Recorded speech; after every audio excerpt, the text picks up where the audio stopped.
नमस्कार। बीएड शिक्षकों के ब्रिज कोर्स परीक्षा को ध्यान में रखते हुए हम गणित का अध्ययन कर रहे हैं। गणित को एक भाषा के रूप में कैसे कहा जा सकता है, आज के इस वीडियो में हम इसी प्रश्न पर डिस्कशन करने वाले हैं। अध्याय 1 गणित की प्रकृति है। इसके पहले हमने 3 वीडियोज बनाई हैं। आज हम इस चौथे वीडियो में आपसे चर्चा करेंगे कि गणित को एक भाषा के रूप में आप कैसे कह सकते हैं। आप सभी जानते हैं, जब हम बच्चों को गणित पढ़ाते हैं तो गणित पढ़ाते समय अलग अलग चिन्हों का, प्रतीकों का हम प्रयोग करते हैं। एक्चुअली हर प्रतीक का कुछ न कुछ अर्थ होता है। जैसे हिंदी में हम कुछ शब्द बोलते हैं, उस शब्द का कुछ अर्थ होता है, या अंग्रेजी में कुछ शब्द का कुछ अर्थ होता है। उसी प्रकार से गणितीय भाषा में जो चिन्ह होते हैं, जो प्रतीक होते हैं, उनके कुछ अर्थ होते हैं। जब हम बच्चे को गणित पढ़ाते हैं, सिखाते हैं, तो उन्हीं प्रतीकों के अर्थ को समझाने का प्रयास करते हैं। आप जानते होंगे, आपने अनुभव किया होगा कि जब बच्चे को आप जोड़ सिखाते हैं या आप सबसे पहले तो संख्याओं को ही सिखाते हैं, तो आप 3 लड्डू बनाकर बच्चे को इस 3 की अवधारणा से परिचित कराते हैं। जब बच्चा बार बार 3 लड्डू गिनता है तो इसको 3 समझने लगता है। फिर एक समय के बाद बच्चा इन लड्डू को नहीं देखता है, सिर्फ इसको देखकर ही 3 कहने लगता है। उसके बाद जब आप 5 इसी तरह से 5 लड्डू बनाकर बच्चे को 5 की अवधारणा से परिचित कराते हैं, तब बच्चा हिंदी के 5, जो हिंदी में 5 लिखा रहता है, वैसे नहीं लिखता है, बल्कि इस प्रकार से 5 लिखता है जब वो गणित पढ़ता है तो। क्योंकि गणित की अपनी भाषा है, गणित में अपने अंक हैं, अपने शब्द हैं, गणित के अपने प्रतीक हैं। उन सब का प्रयोग करते हुए बच्चा गणित सीखता है, लगभग, जिसको हम भाषा कहते हैं ना एक्चुअली। अब जैसे आप देखिए 5 है, अब 3 है और यहाँ पर एक निशान लग गया, तो बच्चे को हम इस निशान के बारे में समझाते हैं। हम ये समझाते हैं कि देखो, ये जो निशान है, ये चिन्ह जो है, इसका मतलब यह है कि हमें जोड़ना है। हम देखते हैं हमारे छोटे बच्चे जो अभी इनिशियल स्टेज में रहते हैं, वो स्ट्रगल करते हैं। हमसे पूछते हैं कि सर जी, इसको क्या करना है, जोड़ना है, घटाना है? या अगर उस जोड़ को नहीं समझ पाते हैं तो पूछते हैं कि सर जी, बढ़ाने वाला है कि काटने वाला है, पाई खींचने वाला है कि काटने वाला है? तो इस प्रकार से बच्चे उस गणित की भाषा को सीखने का प्रयास करते हैं, उस प्रतीक को समझने का प्रयास करते हैं। अक्सर हम बच्चों को सवाल लगा कर देते हैं, लिख कर देते हैं 5 + 2, और बच्चा जोड़ के ला देता है 7। तो फिर हम बच्चे को कहते हैं कि देखो, ये 5 था, तो तुमको 5 पाई इस तरह से खींच कर 2 पाई काटना था, ये काटने वाला है। तो एक समय के बाद बच्चा फिर इसमें निपुण हो जाता है और फिर वह इस चिन्ह को देखकर समझने लगता है कि इसका मतलब हुआ काटने वाला, यानी घटाना। तो गणित सीखने में आप देख रहे हैं कि हम विभिन्न चिन्हों का प्रयोग कर रहे हैं। जैसे जैसे बच्चे बड़े होते हैं, हम इनके दायरे को और बढ़ाते जाते हैं। अलग अलग प्रकार से बच्चे इनको दशमलव के माध्यम से, दशमलव, भिन्न, कोष्टक, घात, इन सभी चीज़ों को सीखते हैं। एक्चुअली ये सभी एक संकेत हैं जिनका प्रयोग हम बच्चे को गणित सिखाने में करते हैं। तो इस प्रकार से हम गणित को एक भाषा के रूप में कह सकते हैं, क्योंकि गणित की अपनी एक विशेष संरचना होती है।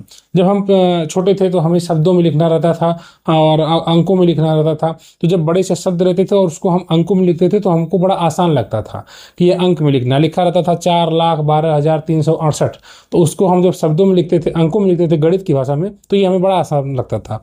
लेकिन अगर वही गणित की भाषा में लिखा रहता था तो हमें ये बड़ा मेहनत लगता था लिखने में, है ना। हम कहते थे इसको हमें हिंदी में लिखना पड़ेगा, ये गणित की भाषा में ये इस प्रकार से लिखा हुआ। लेकिन फिर हम इसको गिनते थे, इकाई, दहाई, सैकड़ा, हजार, 10,000, लाख, उसके बाद 6,56,000, इस प्रकार से हम गिनकर उसको लिखते थे। तो आप देख रहे हैं कि हम एक प्रकार से अपनी गणित की एक संरचना बना रहे होते हैं। जो हिंदी में शब्दों में लिखा रहता है 65, उसको हम इस प्रकार से बनाते हैं। चिन्हों का प्रयोग करते हैं, संकेतों का प्रयोग, इकाइयों, मात्राओं आदि का प्रयोग करके हम गणित को सीखते हैं। गणित में जैसे मान लीजिए कि आप बच्चे को भिन्न पढ़ा रहे हैं, तो भिन्न पढ़ाते समय आप 3/4 मान लीजिए आप लिख दिया, 4/5 लिख दिया, ठीक है। तो अब आप बच्चे को समझाएंगे। अब यहाँ पर देखिए कि ये बटा है, बटे का निशान है, बच्चे को आप समझाएंगे। लेकिन आप ये भी जानते हैं कि प्रारंभिक अवस्था में बच्चों को के लिए ठोस, जब चूँकि हम प्राइमरी स्टेज में बच्चों को पढ़ा रहे हैं, तो हम ठोस संकल्पना के माध्यम से बच्चों में कॉन्सेप्ट डेवलप करने का प्रयास करते हैं। और जब बच्चा ठोस उसको समझ लेता है ठोस रूप में, उसके बाद वो चित्रों के सहारे समझता है। मान लीजिए कि बच्चा 5 में गणित पढ़ रहा है, तो उसको हम चित्रों के सहारे समझाते हैं। हम बताते हैं बच्चों को, ये रोटी का टुकड़ा है और इसमें हमने 4 भाग किया है, बराबर बराबर 4 भाग किया है, और फिर इस 3 भाग की बात हो रही, 3 भाग हमने किसी को दे दिया। तो इस प्रकार से बच्चा इसको समझने का प्रयास करता है।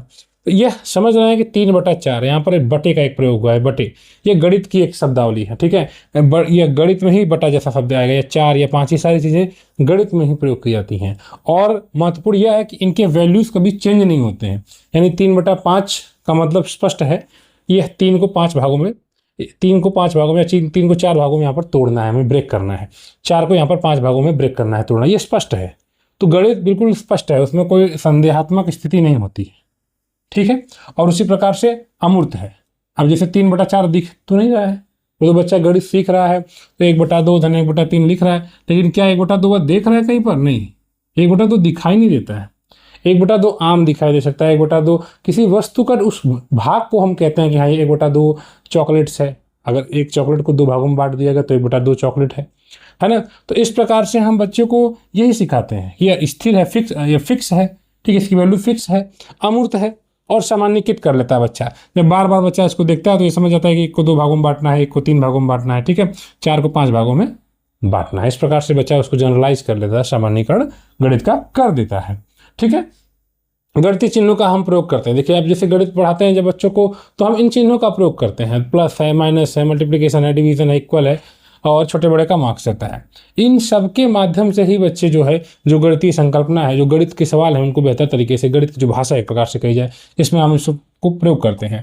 हम बच्चों के सामने इस प्रकार की संख्याओं को हल करते हैं। 54 प्लस इस प्रकार से 55 भागे 11 धन 4, इस प्रकार से हमारे सामने सवाल रहते हैं उनके माध्यम, और उसमें जो निशान रहते हैं उसको बच्चा समझता है, हम उसको बताते हैं और हम इसके रूल्स को बच्चों को बताते हैं और उसके बाद बच्चे ऐसे सवालों को लगाते हैं।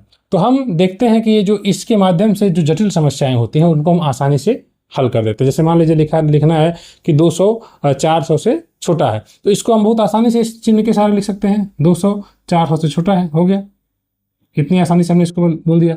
अब इसी को अगर हमें हिंदी में लिखना रहे तो 200 छोटा है 400 से, ठीक। और वही बात है कि जब हमारे सामने प्रश्न पूछे जाते हैं तो प्रश्न तो बहुत बड़े बड़े रहते हैं हिंदी में, कि सुधा ने 4 मेजों को खरीदा, उसके मूल्य इतना रुपए था, तो 1 मेज का मूल्य बताओ। जब हम इसको गणित की भाषा में हल करते हैं तो बहुत आसानी से, बहुत कम शब्दों में गणित के अंकों का प्रयोग करके हम ऐसे सवालों को आसानी से लगा देते हैं। तो इन प्रतीकों का प्रयोग करके, इन चिन्हों का प्रयोग करके हम गणित के जो संबंध है उनको आसानी से सरल और स्पष्ट तरीके से व्यक्त कर देते हैं, ठीक है, आसानी से। अब गणित में जो संकल्पना होती है वो चिन्हों के द्वारा ही व्यक्त होती है। कॉन्सेप्ट जो बच्चा डेवलप करता है वो चिन्हों के प्रयोग के द्वारा ही। सोचिए कि अगर बच्चा प्लस जो है इसका मतलब ही ना समझे, प्लस का मतलब वो घटाना ही लगे, बच्चे घटाने लगे, तो क्या वह गणित सीख पाएगा? नहीं। तो गणित सिखाने की प्रक्रिया में बहुत आवश्यक है कि हम बच्चे को जो चिन्ह है उनका ध्यान कराएं, उसको बेहतर तरीके से सीखें। जब बच्चा इनके माध्यम से संकल्पना, कॉन्सेप्ट डेवलप कर लेता है तो उन्हीं के आधार पर आगे प्रक्रिया में बढ़ता है। यानी अब ये जैसे धन का मतलब इसका प्लस समझ गया, इसमें जोड़ना है, तो फिर आगे की जो प्रक्रिया है उसको वो करेगा। जैसे मान लीजिए कि इक्वेशन लिखा हुआ है, मान लीजिए एक समीकरण लिखा हुआ है 40, फिर कोष्टक में लिखा हुआ है 6 धन, फिर कोष्टक में लिखा हुआ 18 भागे 9। अब बच्चा इस कोष्टक का मतलब समझेगा तो ये जानेगा ना कि हमको पहले इसी कोष्टक के अंदर का करना है सवाल, ठीक। अगर इस कोष्टक के मतलब नहीं बच्चा जानता है तो फिर वो कैसे सवाल को लगा पाएगा? नहीं लगा पाएगा। तो हमारे लिए आवश्यक है कि बच्चा इनको समझे। तो बच्चा जब इसको समझेगा कि यहाँ ब्रैकेट लगा हुआ है या डिवीजन है, तो ब्रैकेट के अंदर बच्चा पहले आएगा और उसके बाद फिर डिवीजन को हल करेगा, ठीक है। तो इसलिए आवश्यक है कि बच्चा इन प्रतीकों को समझे और इनको समझेगा, इसी के आधार पर हल करेगा। अब अगर बच्चा इसको नहीं समझेगा तो यही पता चला 40 का 6 में गुणा कर दिया और लगा दिया, ठीक। तो यहाँ पर अभी यहाँ पर कुछ कोई निशान नहीं है तो बच्चा सोचता है जोड़ दे, घटा दे, कुछ भी कर दे। तो इसलिए बहुत आवश्यक है कि हम बच्चे के लिए जो उसका चिन्ह है, जो गणितीय चिन्ह है, उसकी संकल्पना, उसको कॉन्सेप्ट बेहतर करें, समझाएं बच्चे को। उन्हीं के आधार पर बच्चे प्रश्नों को आगे हल करते हैं, ठीक है, जो गणितीय भाषा में होते हैं, ठीक। तो ये हमारे लिए बहुत आवश्यक है। तो गणित समझने के लिए आवश्यक हमने समझा कि बच्चों को गणितीय शब्दावली का ज्ञान हो। अभी हमने इसी पर डिस्कशन किया। बच्चा गणित के शब्दों को समझे, चिन्हों और संख्याओं का सही उपयोग करे। अगर बच्चा चिन्हों का सही उपयोग नहीं कर पा रहा है, धन की जगह पे घटाना लगा दे रहा है, ठीक, सही उपयोग नहीं कर पा रहा है, डिवीजन की जगह मल्टीप्लिकेशन कर रहा है, भिन्नों को नहीं समझ पा रहा है, तो फिर कहीं ना कहीं उसके लिए समस्या हो जाएगी गणित को सीखने में। इसलिए हमें बहुत आवश्यक है कि इस चीज़ पर हमें ध्यान दें, बच्चा डिफरेंस को जाने। जैसे हम गणित जब पढ़ाते हैं या हम गणित अब हम भी जब छोटे रहे होंगे तो हम लोग जब कम से कम आता था, बड़ी से बड़ी आता था, तो आपको याद होगा कि बड़ी से बड़ी संख्या ज्ञात करो जो 4 6 8 को विभाजित करती हो, तो हम भाग दे के म से निकाल लेते थे। हमको याद था कि बड़ी से बड़ी अगर आ रहा है गणित में तो हमको म से निकालना है, ठीक। छोटी से छोटी के लिए हम लसा निकालते थे, उस समय हम रट लिए थे। लेकिन हमारे लिए आवश्यक है कि हम बच्चे को पढ़ा रहे हैं तो बच्चा डिफरेंस का मतलब समझे। फाइंड द डिफरेंस अगर आपसे पूछे, या अंतर आ गया हिंदी में, तो बच्चा अंतर का मतलब समझे कि घटाना है। योग का मतलब गुणा जोड़ है, बच्चा जाने, ठीक है। तो इन चिन्हों को, इन शब्दों को बच्चा गणितीय शब्दों को जानेगा तब वो गणित को बहुत बेहतर तरीके से सीख पाएगा। आधा का मतलब बच्चा पता ही नहीं बच्चे को, आधा का मतलब बच्चे ने लिख दिया 1/8, ठीक, तो क्या वह गणित को समझ पाएगा? नहीं समझ पाएगा। इसलिए गणितीय शब्दावली का भी प्रयोग करना चाहिए। एक शिक्षक के रूप में हमारे लिए आवश्यक है कि हम कक्षा में अधिक से अधिक इन चिन्हों का प्रयोग करें, प्रतीकों का प्रयोग करें, गणितीय भाषा का प्रयोग करें हम, और सही शब्दों और चिन्हों का प्रयोग करेंगे, बच्चों से आपस में चर्चा कराएंगे, तो निश्चित रूप से बच्चे बेहतर तरीके से गणित को सीख पाएंगे। इस प्रकार से हमने देखा कि गणित का प्रयोग हम भाषा के रूप में, यानी गणित को एक भाषा के रूप में हम समझ सकते हैं। इसका प्रयोग हम अपने दैनिक जीवन में करते हैं। बच्चे भी उसको जब गणित सीखते हैं तो उसका प्रयोग कहीं ना कहीं अपने दैनिक जीवन में करते हैं। जब कोई वस्तु खरीदने जाते हैं तो जब बच्चा उससे पूछता है दुकानदार से कि यह कितने रुपए की है, मेरे पास इतने रुपए हैं, इतने में दो, तो कहीं ना कहीं वह भी गणितीय चिन्हों का प्रयोग कर रहा है, गणितीय भाषा में वह दुकानदार से बात करने का प्रयास करता है। इस प्रकार से आपने देखा कि हम बच्चों को यह कह सकते हैं कि वे गणित को एक भाषा के रूप में समझते हैं। धन्यवाद।